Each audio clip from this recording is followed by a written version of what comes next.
Ladies and gentlemen, welcome back to Honor the Land. We have a football game this Sunday.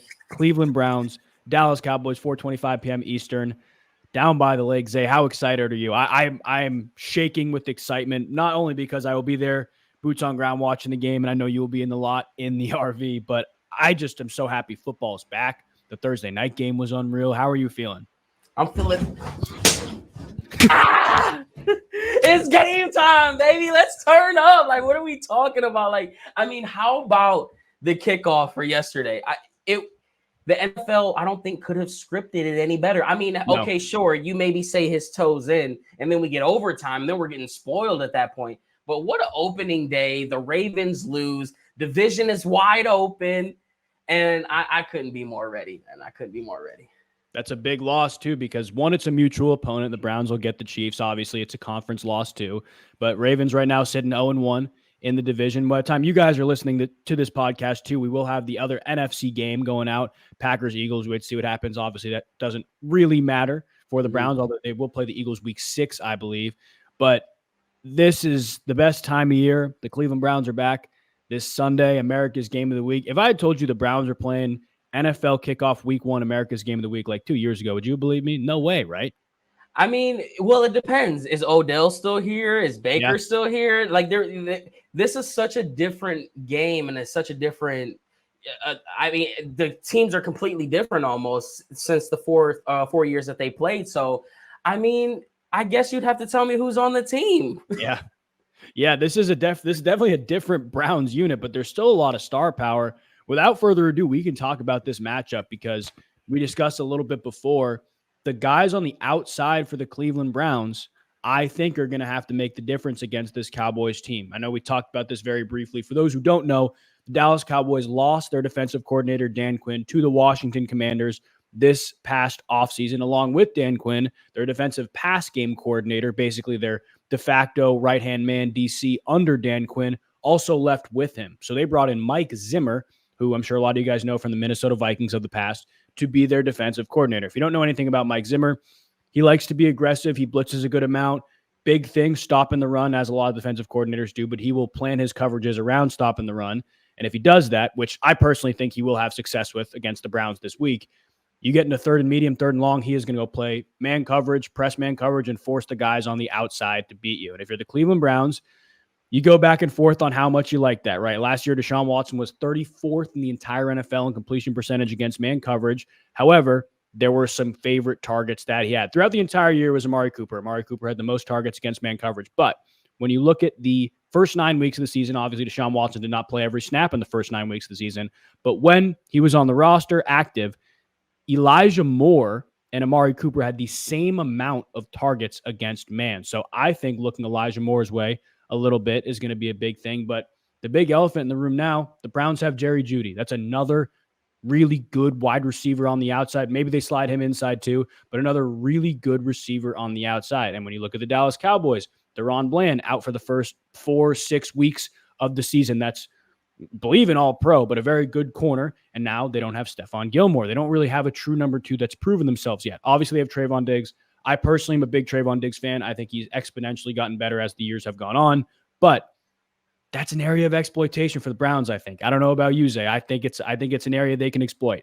I was going to say, if anything, man coverage favors our receivers the most out of anything for the simple fact that you have a trio of arguably the best get open type of guys, just go run your route. So when you talk about man coverage, I think that is licking at the chops if you're Elijah Moore, Amari Cooper, and Jerry Jeudy. You mentioned how, Zimmer's going to want to stop that offense, and the Browns averaged 3.7 yards per carries after the Chubb injury. So, the run game is already going to be as it is going into it. So, but you mix in the fact that I know Jerome Ford is hearing all of the noise. I know he's hearing how everyone say he's not good. I can't imagine he's not gonna have a chip on his shoulder coming out here. So I know the Browns have been passing the ball 30 plus times a game, 35 times a game, and it seems as if there's going to go in that direction still.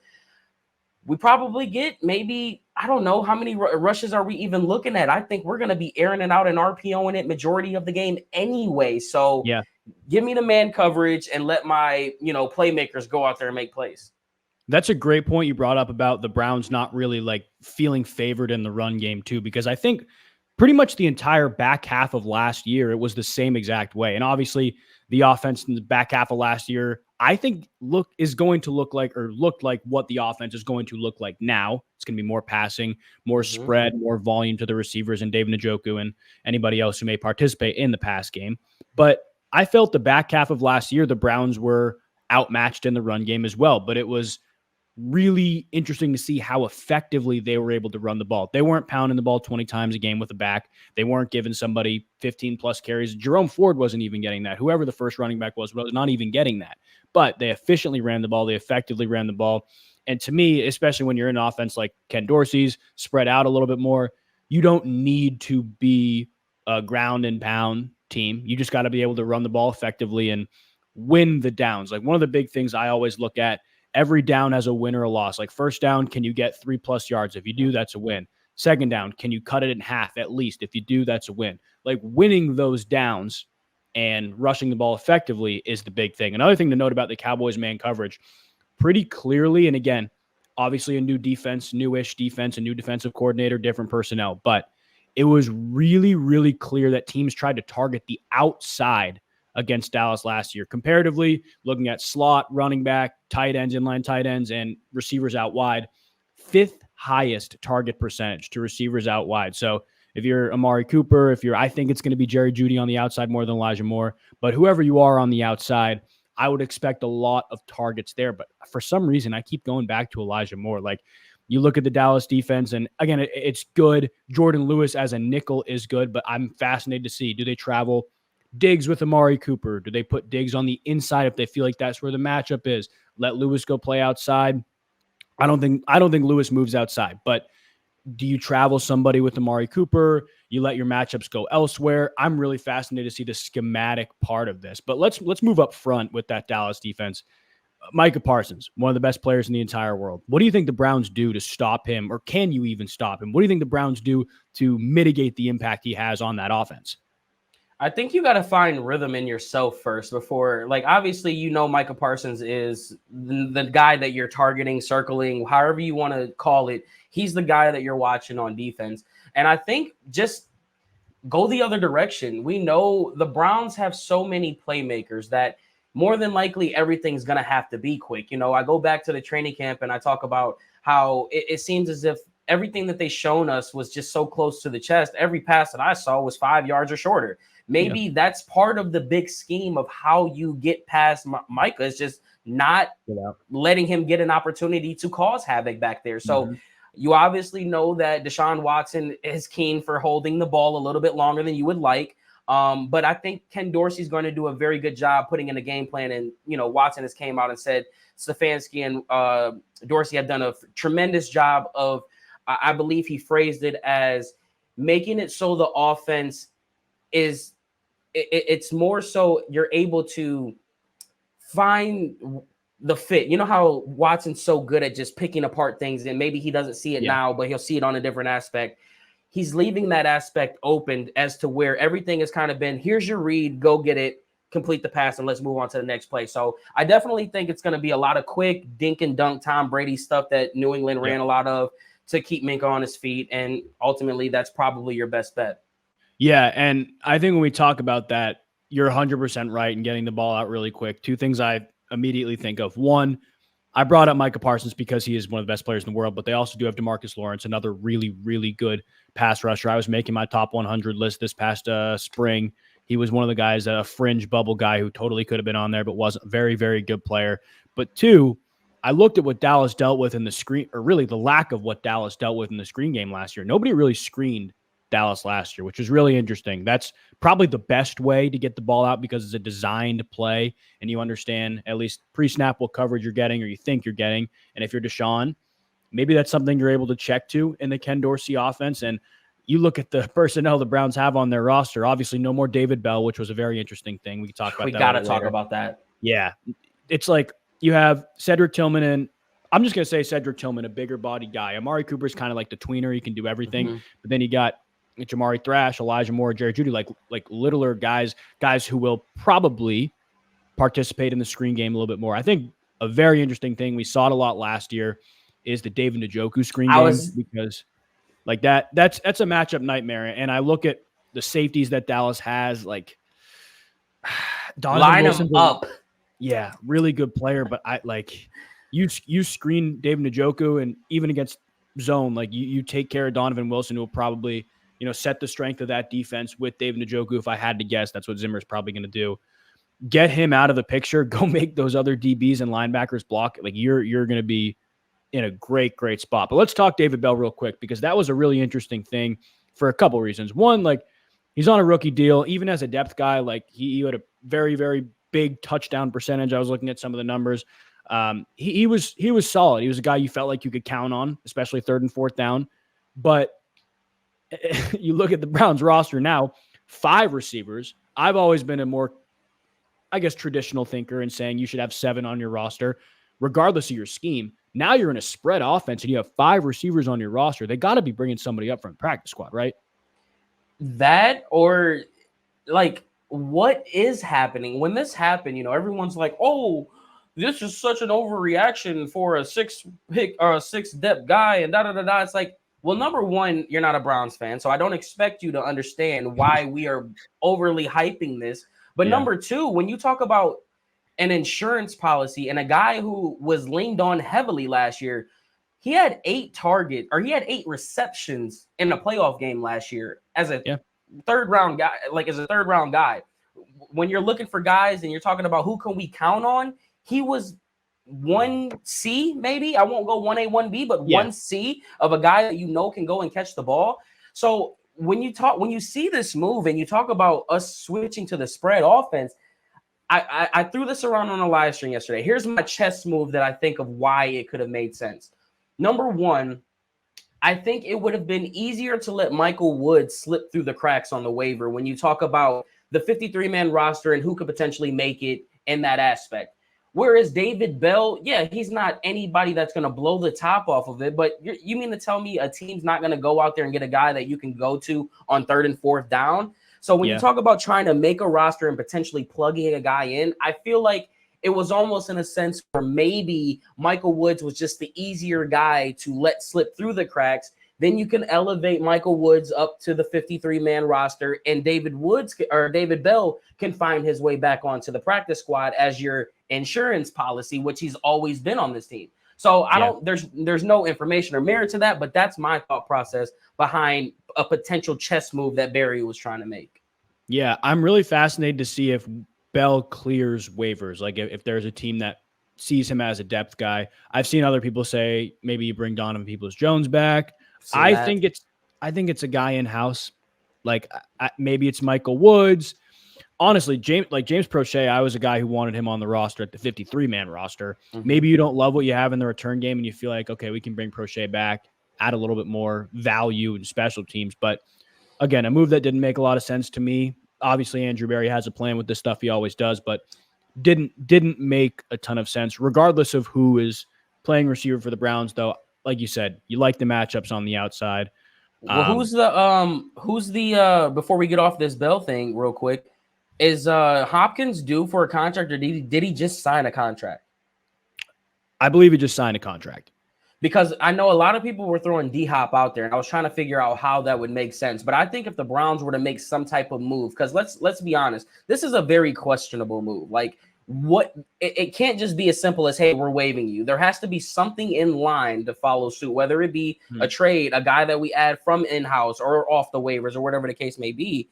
I'm curious as of who's the 1-year rental that's available at the receiver position or at the left tackle position, because those are obviously the 2 positions of need. I've seen actually someone throw out that Jedrick Wills was potentially in trade talks with Minnesota for a player swap of some sort. I don't know how merit that is, but that doesn't make sense with this.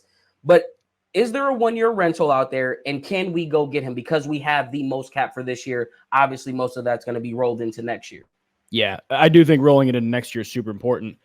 Nobody's coming to the top of my head in terms of 1-year rentals, but it's important to have that, like, have the ability to make moves like that at the trade deadline. Like, the McCaffrey trade to me is different because Christian McCaffrey is like an entirely different entity of quality of player. But like, that's the best example in recent history of the Niners understanding what they have as a team and a huge area to get better, or an important area to get better, and going all in on it. And the reality with the Niners is they were a drive away from making the Super Bowl that year, and then the following year they obviously make the Super Bowl. This year they're pretty heavy favorites to at least get back to the NFC Championship. Like, it's a move that can alter a franchise, whether it's a 1-year rental or somebody you re-sign down the line, because we didn't know what was going to happen with McCaffrey, but they signed him to an extension. So I don't know if there is a rental that the Browns are looking at presently, but I do think there has to be some merit or plan behind this move, because Andrew Berry always does have that type of plan. And, I trust it. I'm sure you trust it as well. And Berry, we trust the day I die. Yeah. I mean, he's given us no reason. See, that's the thing about Andrew Berry. It's like, I made a post a couple of days, I think it was like last week, and I talked about how so many people want Andrew Berry fired. And then there's a plethora of people in the comments talking about, oh, there's no one saying that. No one's doing this. And then a couple of days later, it's back to fire Andrew Berry, or something he did where fans aren't happy. But yet I sit here and he's given us no real reason to not believe in his plan. You could point to the Deshaun Watson thing, but he did what every GM would do in that situation. If you have an opportunity to go out there and get a guy who's top 5 at his position, are you kidding me? And then you talk about the draft picks. He's hit more later draft picks than he's missed on. And if you want to point to Jedrick Wills and Greg Newsome, okay, fine. That's at the beginning of this plan that you're talking about at the GM who's getting implemented into the system. So I don't understand the Andrew Berry hate. He's done a great job plugging in pieces that the Browns need, and they've been here for 2-3+ years, which continuity has never been a thing.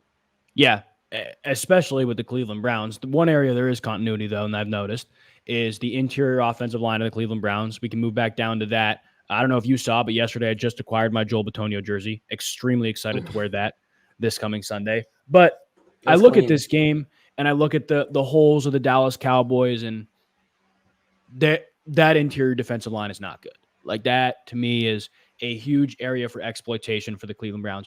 I don't want to compare matchups to a matchup from last year, but this really reminds me of week 2 against Pittsburgh, where you obviously have TJ Watt and Alex Highsmith on the edge. I think quality of player very comparable to the two guys that Dallas has. No Cam Hayward in that game. They really struggled to stop the run, especially when Chubb was in. But overall, really struggled to stop the run that game. Again, I don't think the Browns have the edge up front. But if there is a way you're Ken Dorsey to take guys like Micah Parsons and DeMarcus Lawrence, or at least one of the two, out of the run fit in a consistent way, and let 2 people go on the other guy, and let your interior offensive line work one-on-one with the Dallas interior offensive line, again, which I really don't think is that great. I have questions about their linebackers too. Like, Eric Kendricks was a solid player a couple years ago. Does he really still have it? Like, I don't know. I think if they stay tight inside the middle of the field, they can have a lot of success on the ground. I don't think that's where they're going to lean. I think it's going to be situational, like we talked about, just winning the down. If you feel like you have an edge in the run game on that down, go win it. But they really, really could make some noise. And it's pass rush too. Like, you can trust your guys one-on-one inside with whoever the Cowboys have. I can read off their defensive line: Mati Smith, Osa Ozigizuwa, Jordan Phillips, the defensive tackle, is okay. And, he was productive again a few years ago. How much do these guys still have? I don't know. Like that, I think that's a pretty big edge for the Browns. Honestly, the biggest edge they probably have in this game is their interior offensive line versus the Cowboys' interior defensive line. So it sounds to me like this is over Deshaun Watson in rushing yard game. We should see a lot of Lamar Jackson-esque stuff. Like, we know Watson wants to use his feet. This is one of those things where play action may not be as prevalent as you want it to be, but you drop back, you're in a set, Watson makes a quick read, it's not there, and if he's got the hole, you mean to tell me, like you're saying, if the linebackers aren't as great as they are, you don't like the matchup with Watson going on a spy? I mean, Yeah. it could be one of those things where you're going to have to ultimately pick your poison, because the Browns aren't going to run it down your throat this year. It's just not going to happen. Mm-hmm. And everything that we've seen is all short and intermediate stuff. Watson is going to have a pick of the litter and be like, do I want, like, I think you're going to see it break down in levels. In the beginning of the game, it's going to set up for something in the fourth quarter. That deep shot may not come until later down the road, because we have to get Micah off of his feet. We have to make sure the interior is controlling what they need to. Has Deshaun Watson scrambled 4 times and got a few first downs? Like, it's ultimately going to open up to Amari Cooper down the seam. And I think Cedric Tillman is going to be this guy that is going to exploit a lot of different things. Give me Cedric Tillman and your safety pretty much every day of the week if you want to, because he's a bigger specimen and he's shown that he can go up and get it. So I'm expecting a big year from Tillman this year. Yeah, I'm fascinated to see how much they use him, especially with the thin receiver room they currently have. Again, this is being recorded at noon on Friday. They could add somebody to the roster by the end of this episode. Like, you don't know. But the offense, I think we're both in agreement here. Edges in the pass game, however you slice it. Guys on the outside, the screen game. If plays break down, like you said, I don't even know if the Cowboys are going to spy as much as we think they will. But I don't even worry about a spy one-on-one with Deshaun Watson. Like, I that is a back of my brain. I don't even think about that. But offensively, the edge for the Browns against the Cowboys is the pass game. Run game, we see how efficient they are when they use the run. It's not really the Ken Dorsey style to ground and pound anyways, but we see when they use it. Flipping to the other side, though, we talked about this. The Browns love man coverage. Anybody who watched the Cleveland Browns last year know they love man coverage, and they love their DBs and the matchups they have. Guess who else loves man coverage? The Dallas Cowboys, especially when they see it, especially when they have guys like CeeDee Lamb, Brandon Cooks, Jake Ferguson on their team. That, to me, is a really, really interesting matchup for a couple reasons. Number one, the Browns don't typically travel corners, right? They don't have, say, okay, no. Denzel Ward, we like your matchup on this guy. Go follow him. They don't really do that. But the thing is, you don't do that because you have 2 really good outside corners on each side. And you assume, even though the depth chart says Greg Newsome's a second corner, that he'll slide inside and Emerson will stay outside. Depends on the matchups. But that is a really, really interesting part of this. I also don't know how comfortable Dak Prescott is going to be in the pocket this game. I very, very clearly trust the Browns defensive line over the Cowboys offensive line. I think it's going to be really, really interesting to see, especially guys like the Cowboys have a rookie left tackle, Tyler Guyton, who, again, first round pick, like good player. Rookie left tackle, first game going up against Myles Garrett, Zadarius Smith, Obo Okoronkwo. That is certainly a baptism by fire. And if I'm the Browns, I like that matchup. What are you looking at specifically in this Browns defense against the Cowboys offense? I mean, you're highlighting it off the jump. It's that man coverage. All of my notes are basically geared around this. CeeDee Lamb was the most productive receiver against man coverage last season. He led with 70 targets, 49 receptions, almost 800 yards, 132 more yards than any receiver. So you mix that with the fact that the Browns were allowed the lowest completion percentage and had the 3rd lowest in pass attempts against man coverage. So you're fighting fire with fire. Ultimately, both of these teams will get better in this aspect. But here's some points that I think it's going to favor us. You mentioned our defensive line is going to be a baptism in fire. I love that. I love that how you said that. But the Cowboys were also 3-5 on the road last year. So it's already a thing that they're battling in themselves. So I'm going to be locked in on the receiver matchup, obviously CeeDee Lamb and Denzel Ward. But like you mentioned, the Browns are like, we got 2 lockdown ones. So I'm comfortable with either Emerson or Denzel Ward going up against CeeDee Lamb. It's going to be when he gets in that slot, when we got to get that help defense out there and make sure we got a safety over the top or a linebacker flaring out on whatever area that he's opposite of to make sure he gets that help. But the corner battle and the receiver battle is where my eyes will be. Yeah, I think when Lamb is in the slot, that is the most difficult thing the Browns are going to have to deal with, because the run game, like, I personally don't think Zeke looked that bad last year, and you assume Zeke will step in as the one. Him and Rico Dowdle. Does Dalvin Cook even play? Who knows? But Run game, I trust the Browns. Browns have one of the best run defense in the entire NFL. They can move people up front. Like, I'm not really worried about that. I think it's going to be very similar to the Browns offense.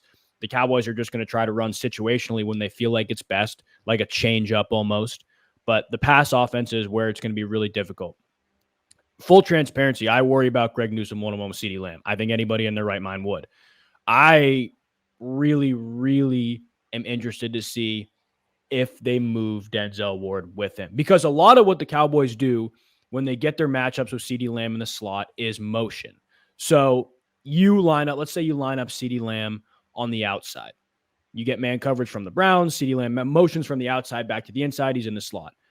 If you have Emerson or Denzel Ward out there, they'll travel with him. Like, you won't have a matchup where Greg Newsome has to slide inside and reset the defense. Like, the man will just travel with the man and play on him. But it's the snaps where CeeDee Lamb is aligned inside, aligned in the slot, and the Browns play man coverage. So as the game goes on, a little chess match thing to look at. If you are the Browns and you're having Ward or Emerson, whoever it is on that side, go with CeeDee Lamb if he's lined up on the inside. That will become a pretty easy tell for Dak Prescott that you're getting man coverage. So he can go to the matchup he likes regardless if it's CeeDee Lamb or not. But if you maintain like the integrity of your defense, the shell of your defense, you keep Greg Newsome in the slot, whether you're playing man or zone, it's a more difficult tell for Dak. But where do you think Dak is looking almost every time on a second or third down pass opportunity? Like, he's going to look CeeDee Lamb's way. And if he sees his man coverage, one-on-one with Greg Newsome, I think I know where he's throwing the ball. So I worry about that. I think Lamb, regardless of how you look at it, is in for a big game. I mean, Dak looks his way so much.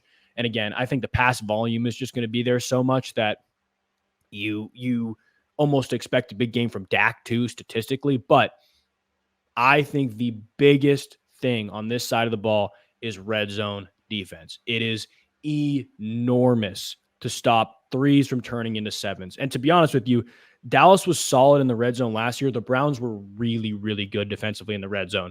That is what I am looking at the most. Here's the problem with that. It's funny you say that because I remember I'm sitting here looking at this now and it's not making sense because I feel like we were really good in the red zone last year. But according to the stat, the Browns gave up touchdowns on 71% of opponent red zone trips in 2023, the worst mark in the league. So it's going to – I don't remember them giving up that many touchdowns. It could be when like garbage time stuff, maybe. I don't know. Because I feel like every time the Browns needed to make a stop in the red zone last year, they were doing that. Dallas ranked 14 in the red zone in offense last year. I think this is a Myles Garrett, Zadarius Smith. This is a front four game. If you can get the pressure, like you said, obviously our defensive line is better than their offensive line. If they can get there, I take as much pressure off of Newsome as you can. That's the key, because Newsome is the best number 3 in the league, in my opinion. When you talk about cornerbacks, like, you can't get no better than Greg Newsome. Just give him a little bit of time to get that first 5 initial coverage off, and you'll be fine. And that's where this defensive line comes into play. So it's screaming Myles Garrett 2.5 sacks. Like, it's screaming at the top. I would absolutely love to see that. I think when you look at the Browns' red zone defense, I'm with you. I don't remember that being that bad. Again, could be inflated with garbage time stats. Obviously, those stats are holistic just all year. But I look at what the Browns did in the red zone, and it's pretty similar to what they did across the field. Like, it's still a lot of man coverage. I wonder if they try to throw a changeup in there, because if you're Dak again in the red zone, even in a shortened area, I want Browns fans to think about this and notice this, because this was the Cowboys' go-to pass concept, and it wasn't CeeDee Lamb in the red zone. It was Brandon Cooks. You have a one-on-one probably in the slot with Cooks. So it's people call it the Dingo 7, 2 ins from the guys on the outside, and your slot receiver, Brandon Cooks, runs a 7 or a corner to the back pylon. That is the matchup you want. You can combat that in a lot of different ways with a lot of different zone coverages, but that's their main go-to. If they get man, Dak is going to look there every time, and it worked. I think Cooks had 3 touchdowns on that concept last year. So I wonder if the Browns throw a changeup in there. It's almost 2/3 man, whether it's a blitz or just pure man in the red zone last year for the Browns. I don't know. Like, I'm with you in the Myles Garrett sense. I think they're going to do everything they can to get one-on-ones, because you're going to win one-on-one against that Cowboys offensive line. Let's just call a spade there. Like, you like the matchups you have. But how much do you trust a DB one-on-one with Brandon Cooks? How much do you trust a DB one-on-one with CeeDee Lamb? Another thing we haven't even talked about, Jake Ferguson, one of the best pass-catching tight ends in the NFL. How much do you trust your backers with him? Or safeties, I shouldn't just say that. Safeties too. But how much do you trust that? Because I think Grant Delpit's great in coverage, and he can cover tight ends like nobody's business. But if you have a player coverage where Delpit's not immediately aligned on Jake Ferguson, do you trust Hicks? Do you trust Devin Bush is in there? Do you trust those guys against Ferguson? I don't know. I think that's a really tough matchup for this Browns secondary. And I've been talking about it all week long, looking at fantasy stuff, especially with Dak and CD, because you see the matchups last year and how the Browns did against quarterbacks and receivers. Like, they were really good. The reality is, and I don't know if you agree with me on this, but I think when you look at the pass defense versus the run defense of the Browns pass defense is the worst of the two, but I don't think it's that close. Like, I think this Browns run defense is that good, but the pass defense is below that. And I think it's noticeable. I think there's more holes in the pass defense. So if I'm the Cowboys, I'm trying to take advantage of that as much as I can. And I honestly do think they'll have success doing it.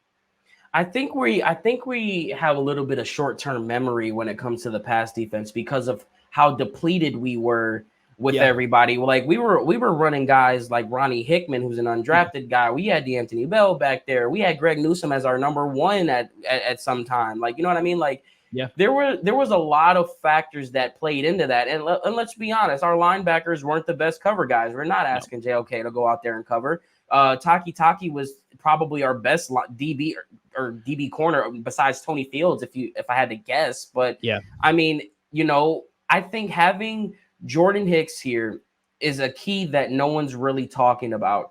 This is a veteran. This is a guy who's made 100+ tackles in 5 straight seasons. This is a guy who's been to the Super Bowl with Jim Schwartz. He didn't play in it, but he knows what it takes to get there. There's a lot of different factors that are going to change this. But when everybody was here, this secondary was, I mean, every other day, PFF was talking about how the duo was top 1 and 3. You know what I mean? So I think we just forget that we weren't healthy on defense. So, of course, it wasn't going to look like what it's going to look like this year when everyone's back. So, as far as Ferguson and am I comfortable with these guys, as long as we're not sitting here talking about depth chart position 3 and 4 going out there and covering, we're paying Juan Thornhill. We're paying Grant Delpit. JOK is getting paid. Jordan Hicks took less money to come out here and do this. All of these guys are making money. Newsome wants a contract. Martin wants a contract.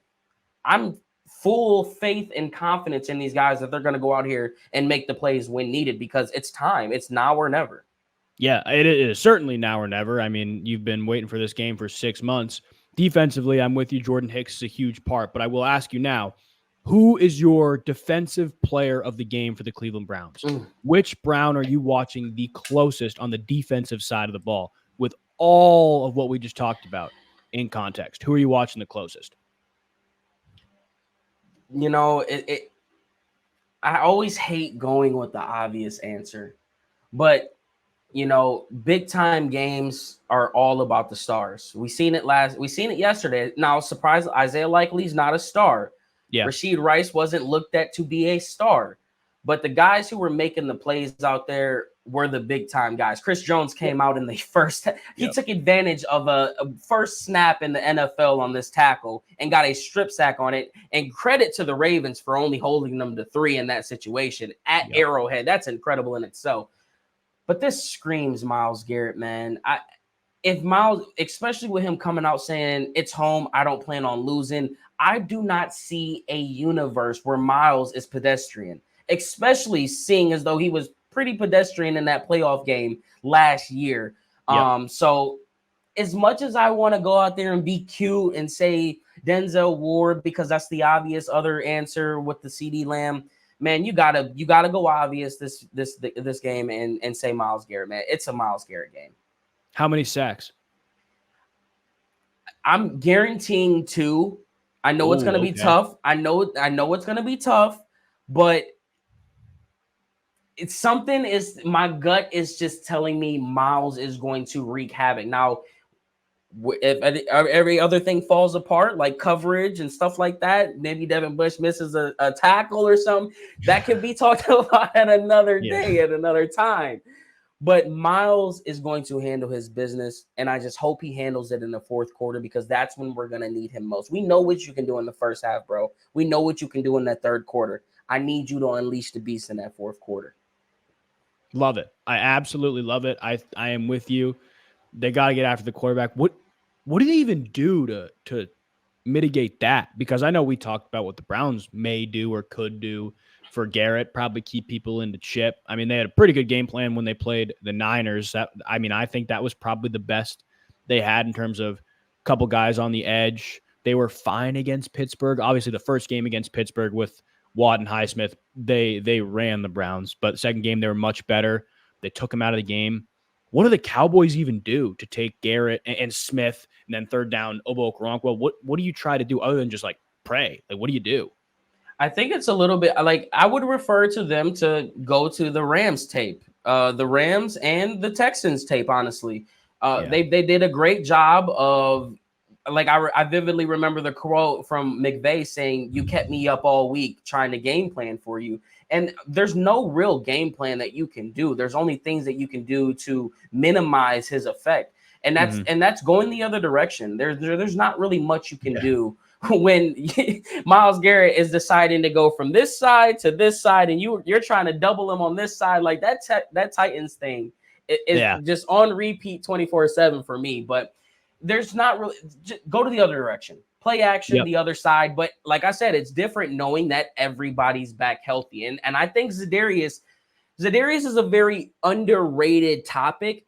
He is such an energy guy on this team. He radiates positivity and just that feel. And man, does he feel everything that I saw this offseason? He looks rejuvenated and he looks good to go. I asked him when he was at the David and Njoku game, I said, "What's the sack count this year?" He said, "I need at least 10. So there you go. Who knows? Maybe Miles ain't the one going crazy and it's ZD with 2 sacks this game. They're gonna get after him because again, you're starting a rookie tackle who's a first round pick, good player. Baptism by fire. You're going to get so many different looks from Jim Schwartz as well. The other side, I don't know how confident you are in Terrence Steele. If you're a Cowboys fan, like good player again, but better than the other guys they have. I don't know. Like I don't know. You're starting a second-year center. I'm with you. The defensive line should have their way. And if you're the Cowboys, like if you want to keep somebody in the chip, do you leave Jake Ferguson in to do that, who's arguably your number 2 pass option? I don't think so. I don't think you take that away from your pass game. Do you bring another tight end in, or do you put a guy like Zeke out there to help out? Maybe, but then again, you lose another aspect of your lighter personnel where you could have a guy like Rico Dowdle out there who contributes more in the pass game. You could have another receiver out there instead of a second tight end. I don't know. I'm with you. It's going to be really, really tough. That's the chess match I'm going to be looking at too. My defensive player I'm looking at, we talked about him a bunch, it's Greg Newsome, because one, I think the Browns will do everything they can to keep him off of CeeDee Lamb, but sometimes that is inevitable. And talked about it, that's a matchup that I don't think any Browns fan likes. I don't think anybody in the Browns fandom really wants Greg Newsome on CeeDee Lamb one-on-one. I don't, if you do, I don't know what to tell you. I think you're a little delusional. But that will happen at times. The real matchup I'm looking at, because of how much man the Browns play, I don't think it's crazy to say we're going to see this a bunch. Brandon Cooks, Greg Newsome. Because if the Browns do things to double team CeeDee Lamb or can take him out of a play because of a coverage they run to one side, how can Greg Newsome go against a guy like Brandon Cooks, who, to be honest with you, last year I thought looked exceptional. I thought Cooks was really good last year. I think people hear the name, know how many teams he's been on. He's more of a journeyman now. I believe he's 30 years old, so he's not crazy old for a wide receiver. People think he's older than he actually is. He really popped when I watched him last year. I think he's a really good player, and I think he's going to challenge Greg Newsome. I think Newsome will challenge him too, but I think he's going to challenge Greg Newsome. Was a huge catalyst for a lot of explosive plays for Dallas last year as well. That's the matchup I'm looking at. But Greg Newsome, to me, as the player, I think is make or break, whether it's a PBU down the field or hopefully this doesn't happen, but giving up an explosive play, like the explosiveness on each side of the ball is going to decide that aspect outside of the red zone defense. I think that's the biggest talking point for that Browns secondary. It's the inside. It's Newsome. Brandon Cooks has always been underappreciated. If you ask me, everywhere he's been, like you said, he looks exceptional. And when healthy. Now, obviously, that's always the thing with him is health. Yep. But when you talk about Cooks, I mean, you got to give the guy his flowers. However, usually when Newsome is getting cooked, it's either by someone who's just physically bigger than him, Yes. or just someone who's like CeeDee Lamb. He's not physically bigger than him, but he's one of the best receivers in the league. So I'm so we talked about this before the show a little bit. I'm so confident as Greg Newsome being our number 3, especially if it's going to be the guy like Cooks in the slot. With the thing about Newsome, I always go back to this, and I know a lot of people don't like it, but my best comparison that I can give you for Greg Newsome is Buster Skrine. Buster Skrine was a guy who would get beat every Sunday, but there was no doubt in my mind that he was giving it 150%. And more than likely, he found a way to make up for the play that he gave up earlier in the game. And that's the same thing that I get out of Greg Newsome. He may give up a penalty, a pass interference here, or he may give up a deep ball shot to Cortland Sutton across the middle of the field. But I can guarantee you some time throughout the game, Greg Newsome will have a pass deflection on a 3rd down play, or he will have a big tackle in the backfield. Something that he will do will make up for what he is, he ultimately inevitably gives up every game. So I'm good with that matchup, and I like it, and run it. Line up. Love it. I love it. That is definitely what I'm going to have my eyes on the defensive side of the ball. What about offense? Who are you looking at on the offensive side of the ball? Who is your offensive player of the game for the Cleveland Browns? And I'm going to challenge you and say Deshaun Watson is out. You can't pick Deshaun Watson because everybody in America, not even Browns, everybody in America is going to be looking at Deshaun Watson. It's America's game of the week, but everybody is going to be looking at him. And now you have Tom Brady in the booth giving his 2 cents on everything Deshaun Watson's going to, like, everybody's going to be looking at Deshaun Watson. Let's spare that discussion for right now. That's obviously the easy answer, obviously. Yeah. But I don't think I'm going to go one player specific. I'm going to go a position group as a whole. The offensive line has to be the biggest thing that we watch. There's serious questions there. And if your quarterback isn't comfortable with the offensive line that he has, he's already shown us how he operates and how he moves and how things can come about when you don't want them to. And we don't need that. I need these linemen to come out here and show that they're still the dominant force that we have known them to be for the past 5+ years. Yeah. Losing your offensive line coach, a lot of people say it's still the players got to go out there and make the plays, but I don't think people are really giving merit to how important it is.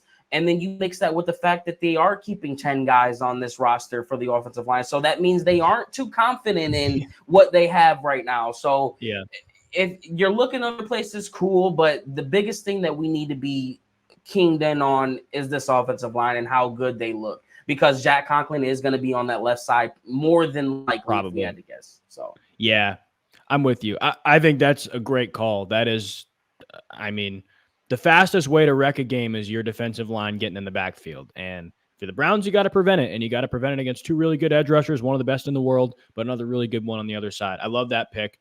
I don't care what the number is for receiving yards. I don't care what the number is for catches. Jerry Jeudy, I'm not even thinking about it. We talked a bunch throughout the offseason, the Ken Dorsey scheme, having a guy to just pump the 5-yard hitches to, pump the screens to. This game, above all games, it's going to be really important to get the ball out quick. But man coverage, I think the Cowboys will travel Diggs with Cooper. Honestly, really good matchup.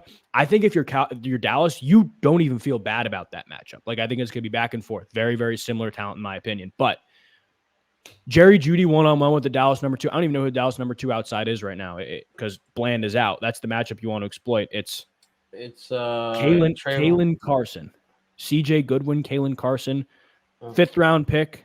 CJ Goodwin. So a rookie. Yeah, so a rookie or CJ Goodson, who's been in the NFL for a long time. And then if you want to slide Jordan Lewis, a 5'10" corner to the outside, who's probably a little more skilled, but that is not his game, go ahead, do that. Jerry Jeudy is a matchup nightmare regardless of who he's on, unless it's Trayvon Diggs. And I think Diggs is going to travel with Cooper. The Cowboys have done that. Zimmer has done that too. Jerry Jeudy is in for a big game, and I don't think there's any way you can slice it that he's not. I am looking at Jeudy to explode and really put his name on the map for Browns fans who haven't been as excited for that signing this offseason. You know who I'm sitting here thinking about? You asked earlier in the show, how do you stop Micah?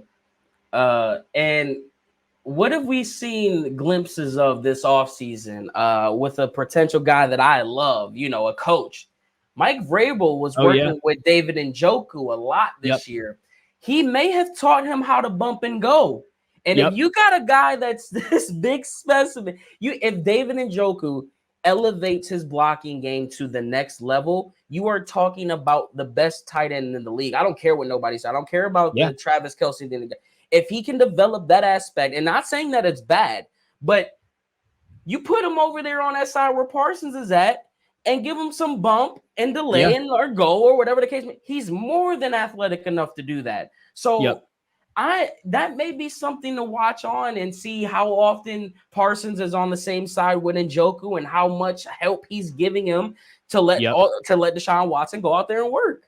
Yeah, no, I love that. I'm with you, and I could totally see that happening. They did it against Bosa. I would have to go back and watch the Pittsburgh games. I don't know what they did, but they did against Bosa. That was a big one. And Bosa was outside of the one sack he had at the very end of the game when they played, which was I think the Niners sent 6, and he came through. He was the one guy unblocked. He was virtually out of the game. Look, I think DeJuan Jones will have moderate success against these guys too. I don't think it's crazy to think DeJuan Jones can't block them one-on-one.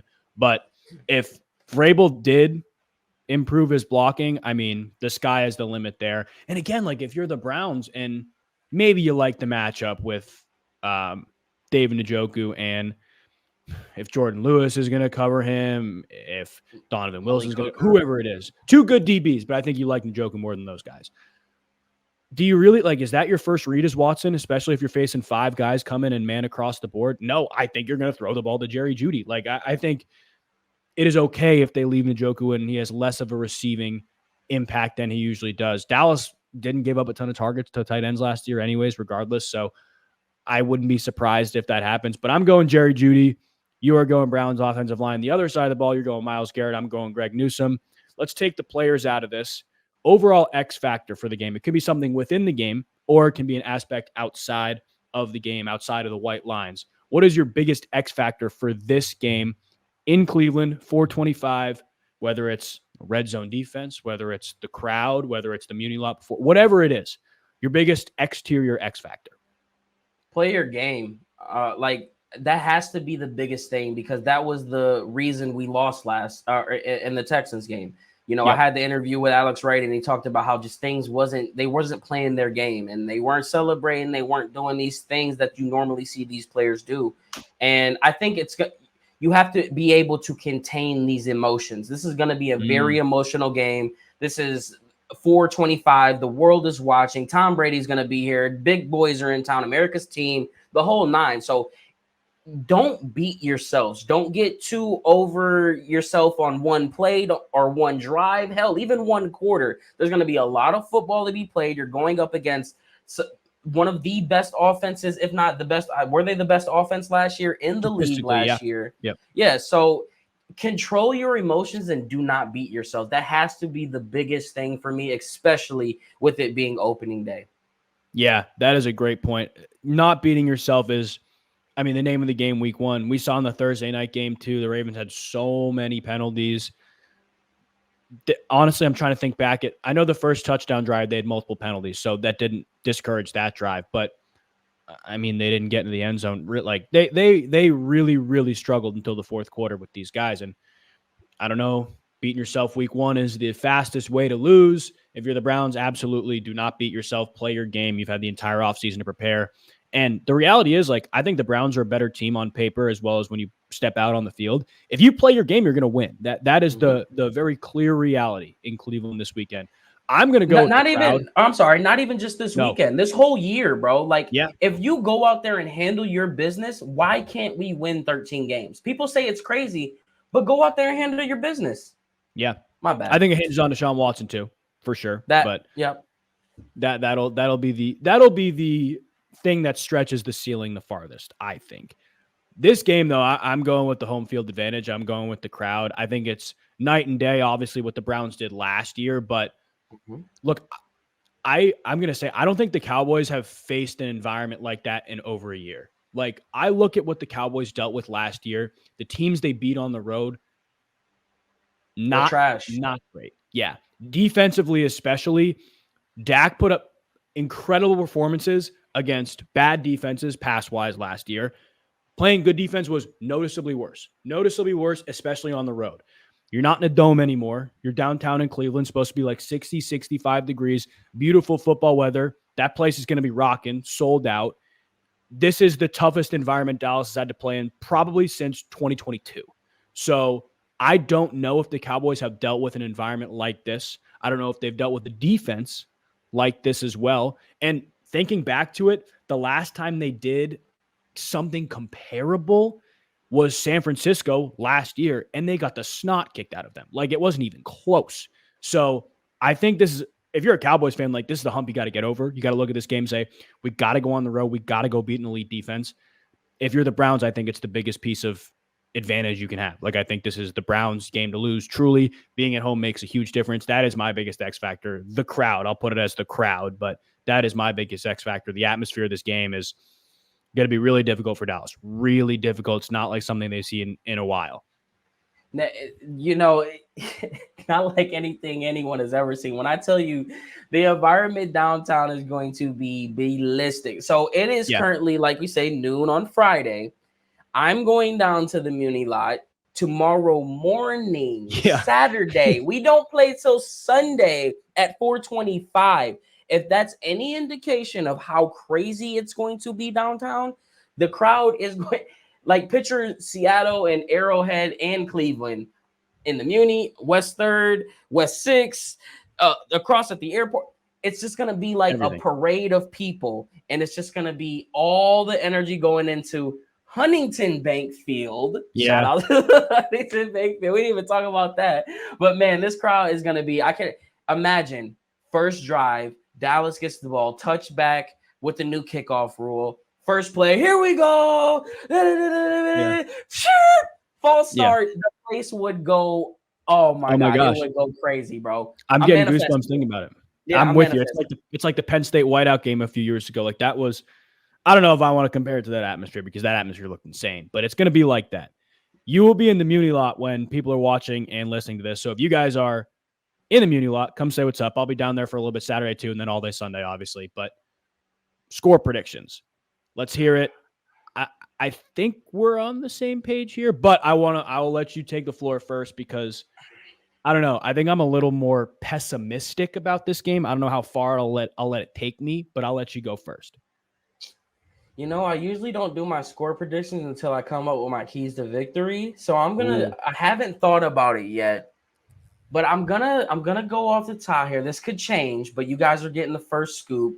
I'm gonna go Browns to win. Nice. I think we're gonna really put the pressure on ourselves to really make a 5-0 run this year. And if it goes the way that I want it to, and how, like we talk about, go out there and play your game, we should win this game by 7-10. You know what I mean? Mm-hmm. I'm not going to say it's a blowout. It's going to be a lot closer. It's going to be super entertaining in that aspect.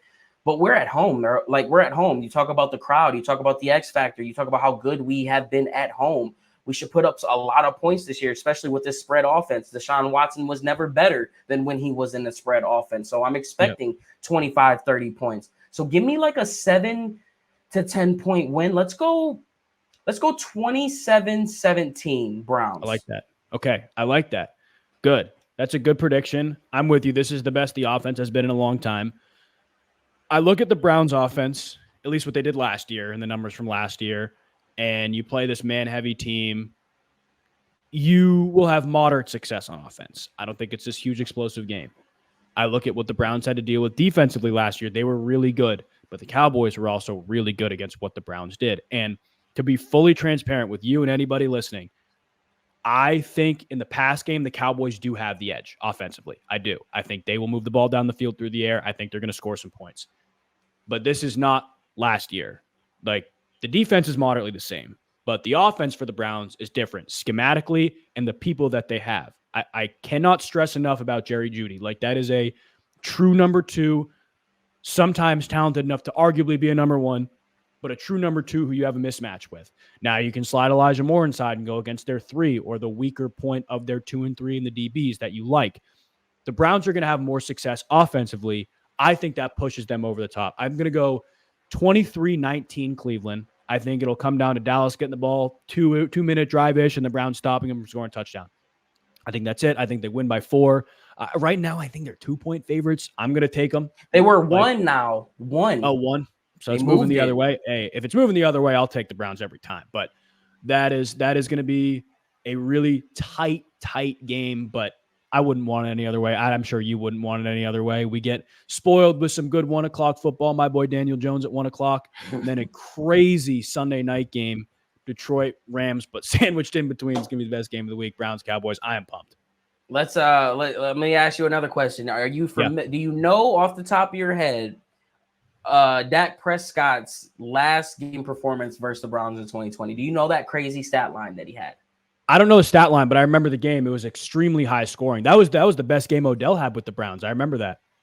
He had 41. He went 41 of 58 for 502 yards, 4 touchdowns, and a pick. He was sacked 3 times, but you're telling me 500 yards? Yeah, it's wild. Listen, I said earlier, the volume, it's going to be like that. I wouldn't be surprised if he throws the ball 45-plus times. 58 last time, so he 45 seems like it's a little bit. That's not even close. So no. I don't know. I'm not expecting. Throw the ball all you want, man. Our DBs are keen. When contracts get involved, bro, Martin Emerson wants that bag. I'm getting. I'm ready for the season, but damn, I'm nervous for the end of next year because there's going to be so many uncomfortable things that take place. But let's lock in. Let's freaking lock in and get to game day, baby. It's freaking here. Can we turn up? By the time you guys are watching and listening, it will be a little bit over 24 hours, depending on when you're watching and listening. But Saturday before first game of the year, Dallas Cowboys at Cleveland Browns, America's game of the week. I can't stop saying America's game of the week. It's crazy to think that that's the case. But any final words before we sign off, Zay? Man, if you're going down to the Muni lot, please be safe. Be respectful and just enjoy yourself. Like, there's no atmosphere like the Muni lot. Even if you're not going to the Muni lot, whether it be West 6, the Pit, across from there, or wherever you're going, enjoy yourself, have fun. And as always, baby, here we go, Brownies. Here we go. All right, guys, we appreciate you watching and listening. Go Browns. By the time you hear this episode, the next episode is out. Cleveland Browns should be 1-0. We wait to see, but we appreciate you guys watching and listening. Make sure you follow, subscribe if you haven't already. See you guys next time.